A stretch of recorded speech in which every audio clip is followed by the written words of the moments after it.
Good morning students. आज हम letter का कंसेप्ट समझने वाले हैं और जिसके दो प्रकार होते हैं, फॉर्मल, इनफॉर्मल। इनको हम अच्छे से एक्सप्लेन करेंगे और इनके जो फॉर्मेट रहते हैं उनको भी देखेंगे और क्या क्या एग्जांपल्स होते हैं फॉर्मल इनफॉर्मल लेटर में, वो सब देखने वाले हैं।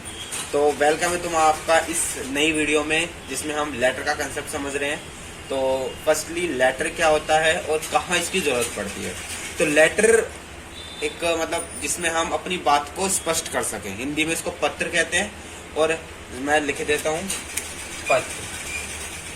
देखो लेटर की जरूरत ज्यादातर अब आज के समय में फोन्स आ गए हैं, जिस वजह से लेटर्स का इतना यूज नहीं होता इनफॉर्मल सेक्टर्स में। अभी हम समझेंगे क्या होता है इनफॉर्मल सेक्टर, फिलहाल अभी ऊपर से समझते हैं।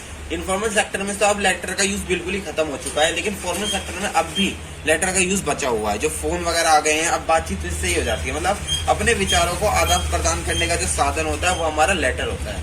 ये तो होगी सिंपल डेफिनेशन एक लेटर की। लेकिन अगर हम ये दो टाइप्स देखें, फॉर्मल और इनफॉर्मल। इनफॉर्मल लेटर जो होता है वो हमारे रिलेटिव्स को लिखे जाते हैं। मैं दोबारा रिपीट कर रहा हूँ, इनफॉर्मल लेटर्स यानी कि हमारा जो ये वाला लेटर है ये हमारे रिलेटिव्स को दिया जाता है। सॉरी, जो हमारे फ्रेंड्स हो गए, जो हमारे दोस्त हो गए, भाई बहन, मम्मी पापा, चाचा चाची, उनको जो लेटर्स दिए जाते हैं वो इनफॉर्मल लेटर्स होते हैं।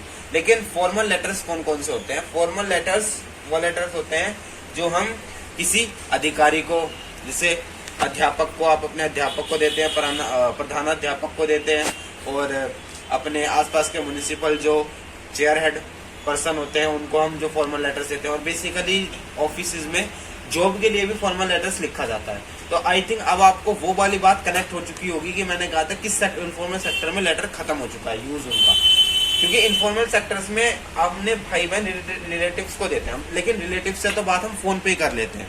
तो इनफॉर्मल लेटर की जो है यूज अब बिल्कुल ऑलमोस्ट यहाँ पर तो एंड हो चुका है। बहुत कम जगह इसका यूज होता है, लेकिन अब ऑलमोस्ट एंड हो चुका है फॉर्मल लेटर्स का यूज। लेकिन अब भी है, क्योंकि कहीं हम जॉब में अप्लाई करते हैं, जॉब में अगर हम अप्लाई करते हैं तो इस लेटर का बहुत ज्यादा यूज होता है और उसको बहुत ज्यादा हम यूज करते हैं।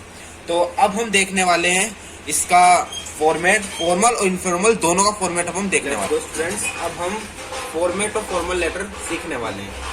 तो अब सबसे पहले तो मैं सबसे बेसिक चीज बता दूं आपको। ये लाइन मैंने जो की है, इस लाइन को आप मानेंगे जो कॉपी की लाइन होती है। मैं आपको दिखा देता हूँ, मेरे पास अगर कोई कॉपी, जैसे ये जो लाइनें होती है ना गाइस, आपको आई होप दिख रही होगी। ये जो लाइनें होती हैं इसके बिल्कुल चिपका करके आपको ये चीजें लिखनी होती है जो मैंने यहाँ पर लिखी हुई है। सेंडर्स एड्रेस, देखो मैंने बिल्कुल भी गैप नहीं छोड़ रखा है, तो वो तो थोड़ा बहुत लिखने में हो जाता है। और बाकी जो गैप्स नहीं है, हमारे गैप्स है, हमें गैप छोड़ने होंगे। जैसे सेंटर एड्रेस लिखा, जितने भी 3 लाइन में 2 लाइन में एकदम चिपका के आया, फिर हमने गैप छोड़ा, फिर हमने डेट लिखी, फिर हमने गैप छोड़ा। अब डेट को कैसे लिखना है वो भी फॉर्मेट में आपको सिखा देता हूँ।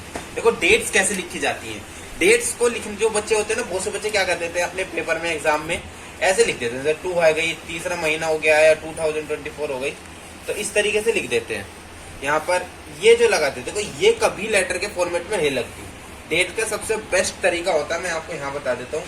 कोई भी डेट है, जैसे कि हम आज की डेट ले लेते हैं जो कि हमारी 23 तारीख है, तो यहाँ पर लिखते हैं 23। आज जैसे मई चल रहा है तो मई 2024। तो this is the way to write the date. इस डेट को लिखने का सबसे बेस्ट तरीका है। एक और तरीका मैं आपको बता देता हूँ इसी के ही साइड में। या तो पहले आप मंथ लिख लो, मई 23rd, फिर आपको क्या लिखना पड़ेगा 23rd। यहाँ पे आप 23 मई 2024 लिखोगे तो बेस्ट है। लेकिन अगर आप ऐसे लिख रहे हो तो आपको 3rd या ये चीजें लिखनी होगी। जैसे 23rd में 3rd आएगा, जैसे कि 24th तो 4th TH आएगा, तो उस तरीके से। फिर आप यहाँ पे कोमा लगाएंगे, कोमा आप यहाँ पे लगा सकते हो एज योर चॉइस, और यहाँ पर भी आप कोमा यहाँ तो लगाना ही लगाना है। 2024, this is the right way to write the dates in your exam letter, जब फॉर्मल लेटर आ जाता है।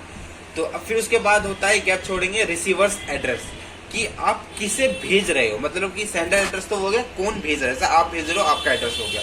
रिसीवर में उसका आएगा, किसे भेज रहे हो उसका क्या एड्रेस है। अब ये दोनों चीज में आप समझना बहुत ध्यान से। पहले क्या होता था, जब हम लेटर लिखते थे तो फॉर्मेट ये होता था सब्जेक्ट और फिर सैल्यूटेशन। लेकिन जो मॉडर्न वे है वो है सैल्यूटेशन पहले आ जाता है, सब्जेक्ट बाद में आ जाता है।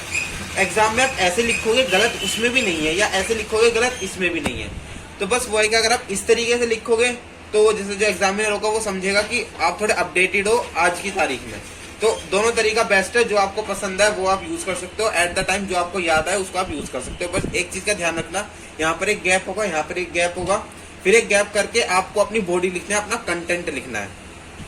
तो टेंशन मत लो, इस वीडियो में आपको फॉर्मल लेटर का ही कंटेंट भी आपको बताने वाला हूँ कि शुरुआत की लाइंस कैसे होंगी, और फिर हम नेक्स्ट वीडियो में इनफॉर्मल लेटर का फॉर्मेट देखेंगे, उसको कैसे बनाया जाता है उसका एक एग्जांपल देखेंगे। इसमें सिर्फ हम प्रॉपर फॉर्मल लेटर ही देखने वाले हैं। फिर ये बॉडी हो जाएगी पूरी, और फिर क्लोजिंग में क्या करना होता है, आप जैसे फॉर्मल लेटर लिख रहे हो, ये चीज ध्यान रखनी है, आप लेटर कौन सा लिख रहे हो। फॉर्मल लेटर है तो क्लोजिंग कैसे होने वाली है, आप बहुत से बच्चों ने लिखा भी होगा, तो योर फेथफुली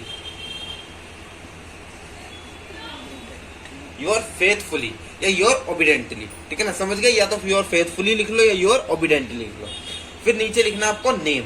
एक चीज का और ध्यान रखना, जो भी फॉर्मल लेटर्स होते हैं, इस टाइप के लेटर्स में आपको नाम के साथ अपना सरनेम लिखना इंपॉर्टेंट होता है। अगर आप नहीं भी लिखते तो ऐसा कुछ फर्क नहीं पड़ता, लेकिन कभी कभी क्या होता है वो चीजों को देख लेते हैं, जैसे कोई हार्ड एग्जामिनर होता है तो उस चीज को पकड़ लेता है। लेकिन इनफॉर्मल लेटर में आपको सरनेम लिखने की आवश्यकता नहीं होती, क्योंकि उन्हें तो पता ही आपका क्या सरनेम है, लेकिन फॉर्मल लेटर्स में सरनेम की बहुत ज्यादा जरूरत होती है।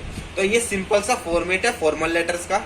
और आपको एक और चीज बता दूं, जितने भी लेटर्स होते हैं, कुछ पर्टिकुलर लेटर्स जैसे कि जो हम अपने प्रिंसिपल को देते हैं, जो हम अपने ऑफिस में अपने जो बॉस होते हैं अपनी ऑफिस के लिए देते हैं, या फिर हम लेटर टू एडिटर। आज के टाइम पर लेटर टू एडिटर बहुत ज्यादा फेमस हो चुका है, फॉर्मेट यही रहेगा। लेकिन क्या होता है, शुरू की जो लाइनें होती है बॉडी में, वो अगर आप कुछ फिक्स लाइनें होती हैं, अगर आप उनको याद कर लेते हो और उन्हें अपने एग्जाम में यूज करते हो, या कहीं बाहर आप उन चीजों को यूज करते हो, तो एक इम्प्रेशन पड़ता है एग्जामिनर पर भी। और आप जब आगे फ्यूचर में अपना कोई लेटर लिखते हो, तो जो उस लेटर को चेक कर रहा है, बॉस या हेड जिसे भी, उस पर भी इम्प्रेशन पड़ता है। तो जैसे कि हम कुछ ऑर्डर करते हैं, उसके लिए हम लेटर्स लिखते हैं, है ना, उसके लिए भी कुछ शुरू की लाइन आपको जैसे आप कह सकते हो याद ही करनी पड़ेगी, एक अच्छी है। जैसे कुछ लाइन में आपको बता दूं, जैसे प्रिंसिपल का जब हम लिखते हैं तो शुरू की लाइनें होती है most humbly and respectfully I beg to say that. बच्चे ज्यादातर कहां से यूज करते हैं, I beg to say that, और कुछ तो वो भी नहीं लिखते वो। लेकिन आपको शुरू करना है उससे आई बैक टू से डैड ना लिखो, उससे शुरू में लिखो मोस्ट हम्बली एंड रिस्पेक्टफुली, कोई दिक्कत नहीं। अभी मैं आपको लिख करके बता देता हूँ उसकी स्पेलिंग सही कि किस लेटर में किस तरह शुरुआत की लाइन रहने वाली है। तो अब हम देखने वाले हैं first line of some formal letters. First line mean to say कि जो बॉडी की फर्स्ट कुछ लाइनें होती हैं। तो सबसे पहले हम देखने वाले हैं लेटर टू प्रिंसिपल।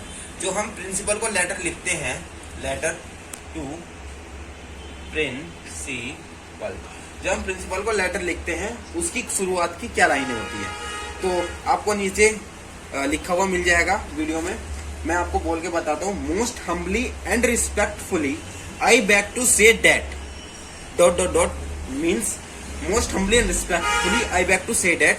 उसके बाद ये शुरू की लाइनें आपको लिखनी ही लिखनी है, और बाद में आप अपने हिसाब से लेटर को शुरुआत कर सकते हैं, जो आपका विचार है, जो आपकी थिंकिंग है। अब हम करते हैं जो हम कंप्लेन लेटर लिखते हैं ज्यादातर, जैसे किसी ऑफिसर को लिख दिया, कहते हैं ना कंप्लेन लेटर्स लिखते हैं, हमने हिंदी में भी वो लेटर्स लिखे हुए हैं कंप्लेन लेटर्स, उनको तो हम लिखने वाले हैं कंप्लेन लेटर्स। तो कम PLAIN complain letter to any officer. जैसे कि हिंदी में आप लिखते थे, जैसे कि नालियों की गंदगी के संबंधी म्युनिसिपल कॉर्पोरेशन को लेटर लिखना है, तो वो लेटर्स जो कंप्लेन लेटर्स होते हैं, तो उनकी शुरुआत कैसे करनी है। शुरुआत की लाइन आपको लिखनी है respectfully I wish to draw your kind attention on. मैं repeat again, respectfully I wish to draw your kind attention on. तो उसके बाद अब अपनी लाइनों को, अपने विचारों को शुरू कर सकते हो।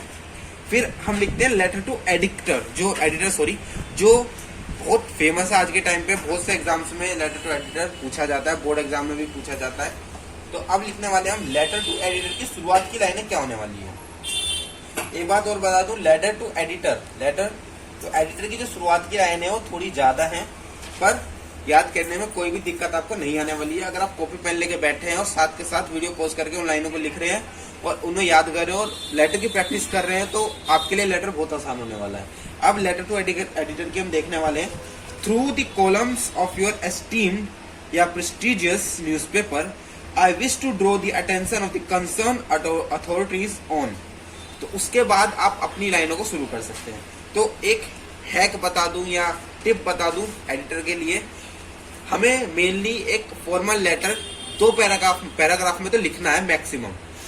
तो उसके लिए फर्स्ट पैराग्राफ क्या होगा, देखो यही लाइन इतनी बड़ी हो चुकी है थ्रू दी कॉलम्स वाली, तो इस लाइन को लिखने के बाद जो क्वेश्चन में प्रॉब्लम है उसी को ही एक्सप्लेन कर दो थोड़ा सा, और बस वही आपका फर्स्ट पैराग्राफ हो जाएगा। एक लाइन छोड़ो, दूसरा पैराग्राफ लिखो जिसमें आप अपने विचारों को लिखोगे, और फिर लास्ट में कंक्लूजन। इस तरीके से लेटर टू एडिटर बहुत आसान है और बहुत ज्यादा इजी है। अब हम देखने वाले हैं letter for replacement of defective piece. ये थोड़ा बड़ा होने वाला है, तो इसको मैं आपको लिख करके बता देता हूँ बोर्ड पे कि इसकी शुरुआत की लाइनें क्या होने वाली है। ओके, हम देखते हैं letter for replacement of defective piece. जब हम लेटर्स लिखते हैं तो उसकी शुरुआत की लाइनें क्या होने वाली है। तो ये कुछ लाइनें हैं, मतलब ये मत समझ लें पूरा ही लेटर मैंने बॉडी लिख दी है। उसके बाद आपको आगे का लिखना होगा, क्या क्या डिफेक्टिव है, क्या क्या प्रॉब्लम्स हैं, वो आपको लिखनी होगी। बट शुरू की लाइनें कुछ फिक्स रहती हैं, जैसे with reference to cash memo या रिसिप्ट नंबर भी आप लिख सकते हो। आई हैड परचेज्ड अ, तो मैंने ब्लैंक इसलिए छोड़ा, यहाँ पे जो भी आपने प्रोडक्ट खरीदा होगा, कुछ भी वॉट एवर, उसका नाम आपको लिखना है। या फिर मैं लिख देता हूं प्रोडक्ट नेम, ठीक है, प्रोडक्ट नेम फ्रॉम योर। अब प्रोडक्ट नेम मैंने लिख दिया। अब प्रोडक्ट नेम जो भी होगा, जैसे अगर वॉशिंग मशीन होगी, एलजी होगी, कार होगी, ये सब चीजें शोरूम में मिलेगी, दुकान पे तो मिलेगी नहीं, तो उस हिसाब से लिखना है शोरूम।